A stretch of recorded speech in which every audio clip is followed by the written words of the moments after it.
Apakah masih berfungsi mini game ni? Jom kita test. Pertama sekali kita ada Sonic hitam. Wow. Oh, bukan. Shadow. Nama dia Shadow. Buka. Nampak gayanya karat baterinya. Jom kita tukar. Dan malang sekali tidak berfungsi dengan baik. Tapi masih ada caranya.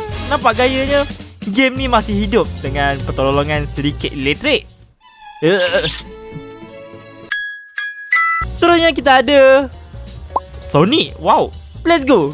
Kita buka dan muncullah masih berfungsi. Gamenya cukup simple seperti Subway Surf.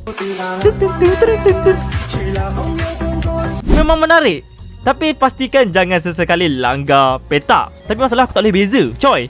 Jadi apa mini game yang perlu kita review lepas ni? Try komen dekat bawah.